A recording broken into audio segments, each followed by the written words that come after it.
Well, 680's Richard Southern joins us now. Richard, some banks are hiking mortgage rates and some by surprising amounts. So what's the mystery behind it and what does this mean for homeowners? Yeah, it is a little bit of a head scratcher, Francis. TD Bank got the ball rolling on this on Friday by hiking its 5-year fixed rate by a whopping 45 basis points up to 5.59%. This was the biggest mortgage hike we've seen in years. Royal Bank followed suit today, hiking its 5-year fixed by 20 basis points. The head scratcher on this is the fact that banks usually raise their mortgage rates in accordance to what we see in the bond market, and the rally for bond yields doesn't really account for all of these mortgage rate hikes. So I asked Robert McLister, mortgage rate expert, why TD Bank was being so aggressive with its rates.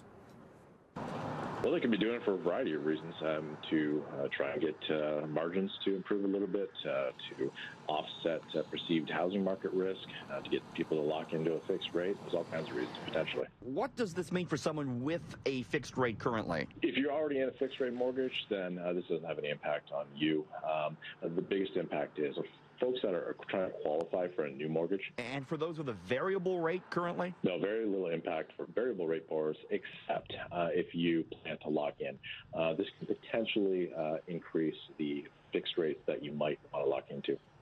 And Francis, judging by what we're seeing in the bond market, it looks like mortgage rates will continue to go up from here. Wow, one of our colleagues here at City, Kim, she renegotiated, locked in her mortgage, so that's a good thing. But Smart. for others, it's bumpy ride. Yeah, especially for those first-time buyers. It's hard enough as it is, and now the rates are up, so it's tough. Yeah. So it was business as usual again today at the Toronto Stock Exchange. After Friday, what happened there, right? It was an early shutdown. Have they explained what happened? They have, Francis, and they said it wasn't any sort of malicious attack, any sort of hacking attack. It was instead a hardware failure, which they fixed over the weekend. Yeah, on Friday, the TSX closed more than 2 hours early. Certainly, not good as far as confidence in the market was concerned. The owner of the Toronto Stock Exchange, TMX Group, its stock was down 2.4%. Should mention that's the month of April in the books for the markets, Francis, and the TSX had a pretty good month, up 1.5%.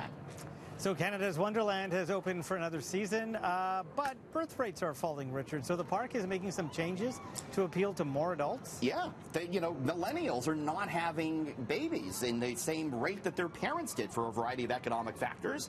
And so theme parks like Canada's Wonderland, what they're doing, they're trying to appeal more to adults. So Wonderland says they're going to have more food festivals this year and more food offerings, more live shows and entertainment, and more booze. They're selling more craft beer, Francis. Grace Peacock is with Wonderland. I asked her how business is going these days. We are a business that's a little bit weather dependent, but we've really benefited from being part of a robust entertainment industry. We heard last year from the head of Cedar Fair Entertainment, who was at Wonderland, and he was talking about the possibility of a new coaster, the possibility of maybe a hotel. Is there anything new on that front, Grace? I'm not going to rule anything out, but no announcement's been made, so I can't confirm those details. So Francis not denying reports that a hotel and a new coaster are planned. You and I were actually there on Saturday. It was media day at Wonderland, and I went on the Leviathan. There I am. Look, I was not You look a little scared. A little scared. My buddy Andrew on the right's hamming it up for the camera. Gets my friend Katie. She wanted no part of it. We dragged her on, so she's keeping her head down. I tried to drag you on there, too, but you had your kids with you. Had the kids. It was cold. We left. It was cold. What can I do? Yeah. There you go. Change is coming to Wonderland. Yeah, interesting to see what happens. Costco, I find this interesting, has become the 14th largest pizza chain. And the way the company makes its pizza pies is another example of how automation is changing the workplace. You're looking at it right here. So, indeed, the 14th largest pizza chain in North America, just because of its scale. People very interested in food at Costco, and the company uses it as a loss leader to bring people in. This is how they're making their pizza. Wow. Automated saucing machines. They can make a pizza, Francis, in just a few seconds. Further evidence, of course, of how machines are creeping into the workplace and slowly disrupting humans, although they still have an actual person putting the toppings on. Costco stock up 5.8% this year, becoming more and more of a food destination all the time. Well, it is. I mean, have you been there and tried their samples? That is lunch, isn't it? Yeah, cheap hot dogs and all this. I mean, they take a loss on these items, but it brings people in the door, and maybe they buy some higher-priced items while they're there. Sure it does, because you never leave empty-handed. Right. Still with pizza news. So it's no house, no problem if you're ordering from Domino's. So Domino's says you can now order a pizza even if you don't have an address to give. So if you're sitting, Francis, on the park bench and you get hungry, Order a pizza, they'll deliver it to you. At the beach, no worries, you can still get your pepperoni.